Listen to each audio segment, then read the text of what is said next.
on CTV News tonight, New Zealand stocks at the lowest in almost a year. Welcome to CTV News, I'm Emily Cooper.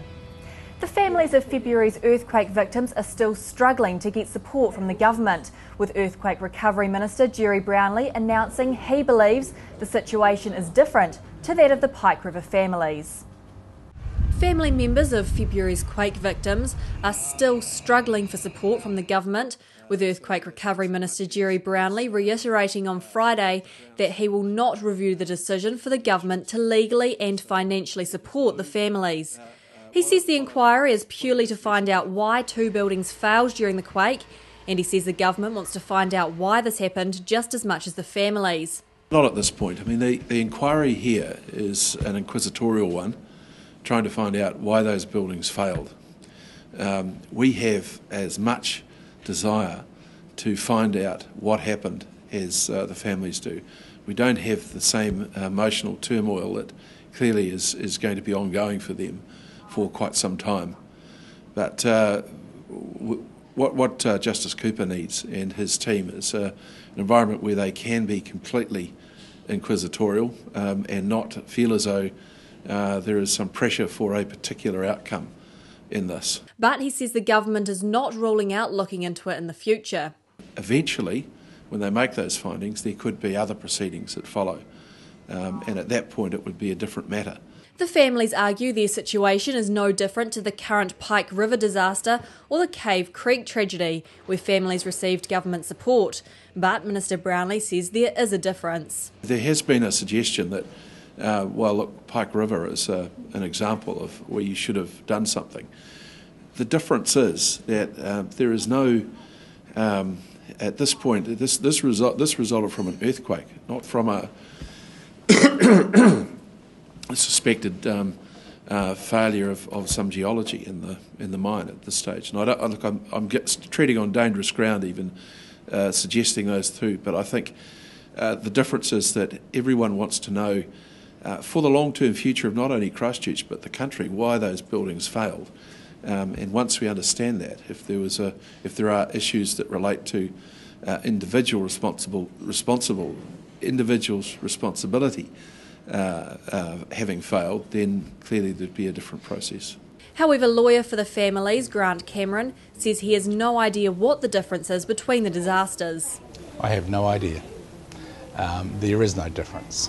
The tragedy is the tragedy, and in legal terms there's no question that these people are interested persons. They're entitled to be heard before the Commission of Inquiry. Quite plainly, on any sort of moral perspective, they need to be there. They want to hear what's going on. They want to be part of the process. They want to be sure that the outcomes are positive and the best that we could obtain. So there is no difference. He says the government has placed the families in a tough position, and that the families were told by John Key in the days following the quake that they would be fully supported. Some of them seem to think that John Key promised at the Aurora Centre that he would do anything reasonable that the families wanted, and of course this is the one thing that they have asked for, and so they're somewhat, there's some degree of consternation in having now been seemingly knocked back. John Key promised us many times that he will do anything to assist the families, and this is really the only or the first request from the families to the government. So we were expecting that it's going to be supported, and we, as a matter of fact, were disappointed that we didn't get the support that we actually deserve. However, Minister Brownlee says the families are not on their own. He says the head of the inquiry, Justice Mark Cooper, is open with the families and will support them, saying Justice Cooper has spoken to all the families and will find out what went wrong. They're not on their own because the judge has made very clear that he's available to them. He's met with them. You don't get that in a normal court situation.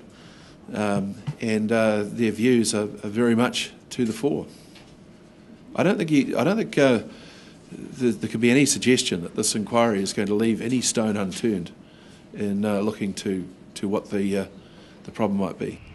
Another spokesman for the Quake families says the next step is working out what the next step is and they will keep trying. Meanwhile, Mayor Bob Parker has voiced his support for the Quake families. We'll have more from Mayor Parker in tomorrow's bulletin. Christchurch police are appealing for witnesses after a female was indecently assaulted yesterday. A female in her early 20s was running in Hagley Park and became aware of a male running near her. She was then attacked on the cycle track between Glandovey Road and Plinlimmon Road at about 11:10 a.m. She had run down Helmore's Lane, Holmwood Road, Garden Road, Roxton Terrace and onto the cycle track where the male approached her, pushed her against a fence and indecently assaulted her.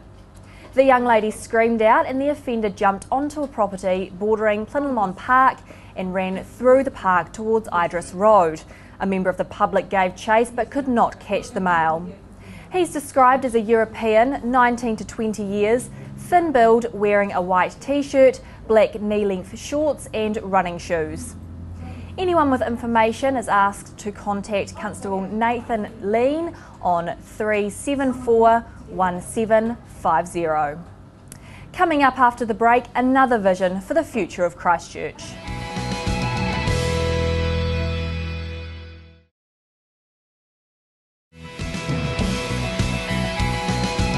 Welcome back. Well, it seems as though the saying that when America sneezes, New Zealand catches a cold may well be right, as our market reacted to the USA dropping its AAA credit rating, with New Zealand stocks now at the lowest in almost a year. The NZX 50 fell by 2.7% in the first 30 minutes of trading today, its lowest level since September of 2010. Here's Warren Head now to decipher what this all means for us. The New Zealand market fell today, Rob, as one would expect. It was down about 100 points very quickly at the start of the day, and the currency was a little bit softer, about 83 cents to the US dollar. Not as bad as might have happened. In some markets it's been a lot worse in reaction to the American credit rating downgrade, which occurred late Friday our time. The Middle Eastern markets were right off, and the Israeli market was a big mess. So we had to, of course, start rather softly, which we have. Not to be unexpected, there'd be some concern about America losing its AAA credit rating for the first time in its history. And what did that mean around the world? It meant a loss of confidence in American securities, and so we've had a flight to cash. What has really taken place behind the scenes, of course, is that the credit rating agency responsible, Standard & Poor's, has taken a view that the Americans were far too sloppy in dealing with the debt ceiling crisis in the American Congress that was resolved all of a week ago now, and so they've paid them heavily for that by knocking them down to an AA plus credit rating. Now, you know, Rob, there's one other country or several other countries in the world that have that credit rating. Ours has that credit rating, AA plus, and our yields on our securities are a lot better than American securities. So what will happen? We'll get over it. The Americans might pay a little bit more on their interest rates. And then you look at their interest rates have been very soft and low anyway, so not much pain coming through from that. In this part of the world, the Australian Prime Minister was very reassuring about strong fundamentals of the Australian economy over the weekend, and Australia is our biggest market, not America. China is our second biggest market, not America. And our Prime Minister John Key was on breakfast television this morning talking about that and saying that this government has already booked $5 billion of borrowing at a time when liquidity was good. Doesn't have to borrow at the same rate that it was borrowing at, and so we've got that money in and we're looking good, we're looking conservative, and we'll come through this. What about somebody who, for example, doesn't have any shares? Not a lot, I suspect. I don't think our interest rates will be moving very dramatically. What we have is an official cash rate at 2.5%. And the Reserve Bank probably anticipating some problems with the Northern Hemisphere debt situation. Didn't move it at the last reading. It's expected to move it up by the end of the year, but it's got time on its side, and our interest rates might trend around a little bit, but nothing to be too concerned about. So what about prices for food and necessities? Just as expensive as ever. The Green Party has put forward a report to Sarah and the Christchurch City Council of their vision on the future of Christchurch. Many have ideas of what the future of Christchurch should look like, and today another was put forward. The Green Party's plan for Christchurch's future was presented to Sarah today. Earthquake spokesman for the Green Party, Kennedy Graham, says his report reflects the views put forward at public meetings he's held. The report was released last week. It's really the result of 4 public meetings that I've held over the last couple of months. 2 in the centre of the city, 1 in New Brighton, 1 in Littleton. And I brought together an array of experts, all Christchurch-based experts, landscape architects, engineers, community leaders and so on, to give us their expertise and their ideas. And obviously public forums where we had 100 to 200 people or so convening. So in a way it's the marriage of expertise and public interest that my report is reflecting. Dr Graham has put forward the report into the Cross-Party Parliamentary Forum in the hope that all parties will formally treat the rebuilding of the city as an issue of national significance. He says 26 recommendations have been produced and he wants a national conference held after November's election to plan for the future. Along with Sarah, the report will also be handed to the Christchurch City Council. Essentially, it's about the procedure by which we rebuild Christchurch over the next, begin the rebuilding over the next couple of years, and then the substance, the vision of what the city could be. Dr Graham wants the rebuild to be based on 4 principles, and he hopes that these 4 principles of resilience, sustainability, harmony and beauty are kept at the forefront when rebuilding Christchurch. Dr Graham says he has a clear vision of what Christchurch will look like in 20 years' time. Obviously we will have recovered from the trauma. We will have, to the extent there's been any capital flight and human flight, we will have recovered that. We will have got the balance right between the urgency of the rebuild but the need for deliberation and not to have undue haste. We will have recognised that any modern city in the 21st century must be resilient. We have to allow for sea level rise. I say on the basis of current UN advice up to 2 metres by the year 2100. We have to be resilient against future seismic shock. We have to be sustainable, and most of my recommendations are about sustainability. Green spaces, reduced urban ecological footprinting, sustainable housing, sustainable energy, a different waste-water management system, and generally a more sustainable lifestyle. And harmony, both environmental harmony and social harmony, and then obviously the beauty of a future vibrant eco-city. Jade Kirk of Kirk Roberts Engineering says high-rise buildings are an integral part of Christchurch's rebuild. One of the key things is, and that's been coming across in the media a lot, is the fact that we shouldn't be building high-rise. It's actually quite uneducated. It's actually the opposite. If we'd had more high-rise, more modern buildings in this city, we would have possibly had less deaths.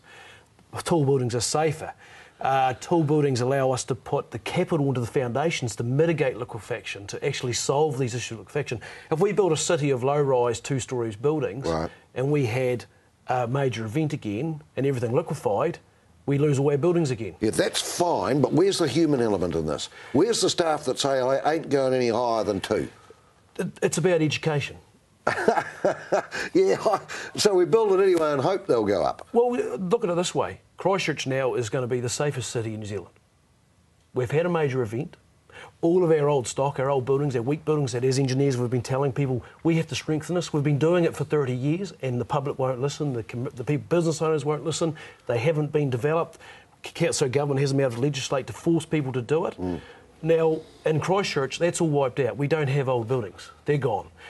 Everything we build now is going to have decent geotechnical design put into it. We're going to have new structural codes, designs to our new structural codes, everything. Our buildings will be safe. It's exciting, Jade, isn't it? Oh, it's exciting. We will have a safe city. The biggest, I mean, the scary thing is going to another city in New Zealand now, which still has old buildings, which haven't been strengthened. Are you frustrated at the moment by the lack of push? As in push, as in... Getting things done, getting started. Yeah, there's a lot of issues out there. There's a lot of issues in CBD. People don't realise how many buildings are going in the red zone. And I think it would be good for possibly Sarah and government to start talking to the public about what's going to happen when those cordons go down. Coming up after the break, your local weather.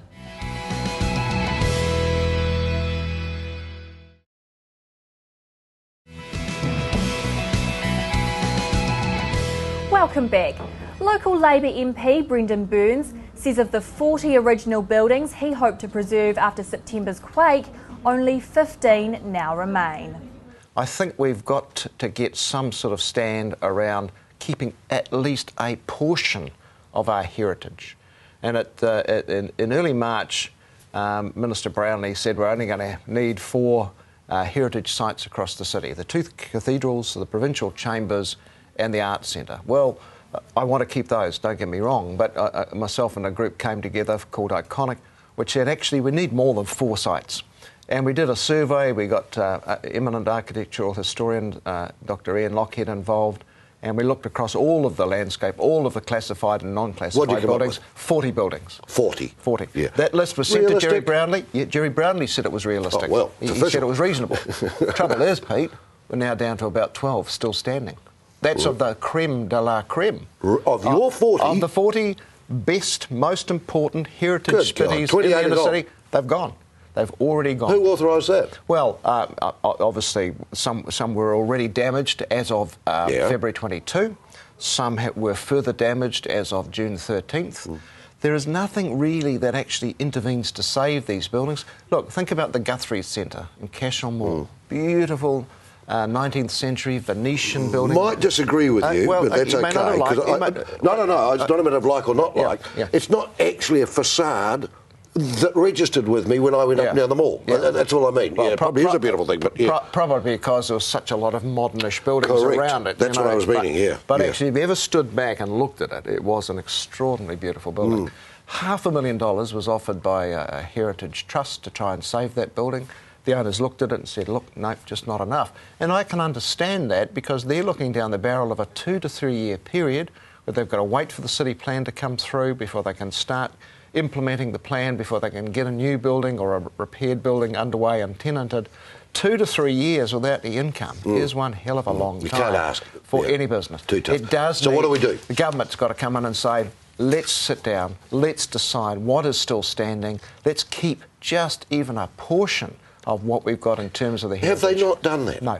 That's surprising, isn't it? No, it is surprising. Yeah. And tough times, and we're not trying to save buildings that are dangerous. We're simply saying some of this stuff, if we in a generation's time, maybe too long for you and I, but if our children look back and all of the buildings have gone, and that's the direction we're going in now, just about all of them have gone, and there is nothing there of the Christchurch that was standing on September the 3rd, February 21st, then I think they will look back and judge us very, very poorly. And Tim Mills from Riccarton Racecourse says there's not been a drop in numbers visiting races at the racecourse. If the winter racing carnival at Riccarton Racecourse, which started on Saturday, is anything to go by, Christchurch has nothing to worry about when it comes to having people put off visiting. Main, I suppose, performance indicator we were looking for was visiting horses, and the numbers there are basically the same as every other year. We were perhaps a little bit nervous going into the carnival that visitors may well be looking at Christchurch and saying, do we want to come down here? The indications we've got is they've come in the same numbers. There's been no drop-off, and that, from our point of view, that's tremendous.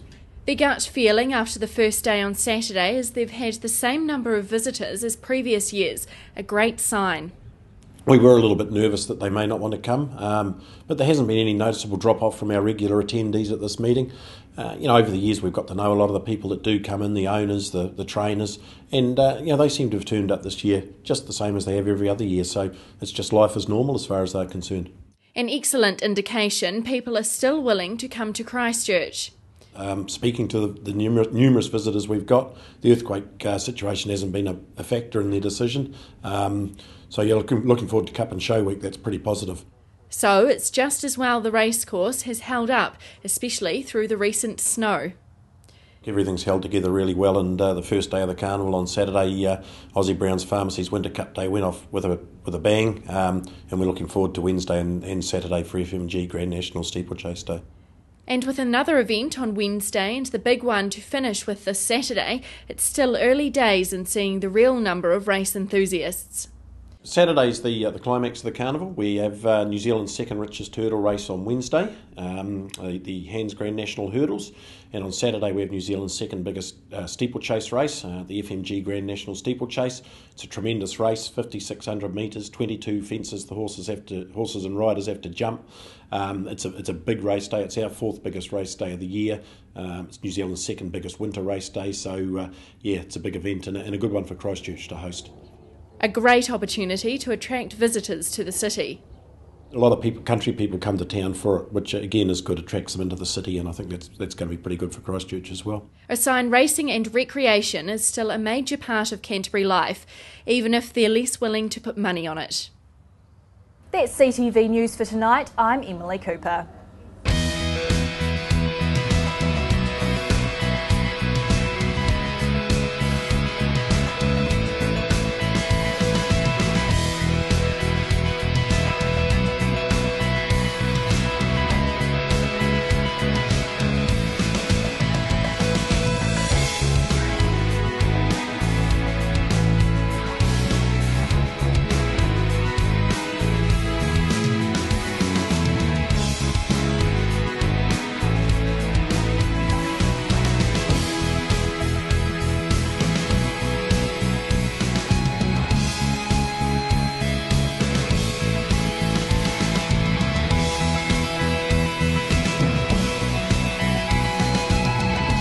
Supporting local content so you can see more of New Zealand on air.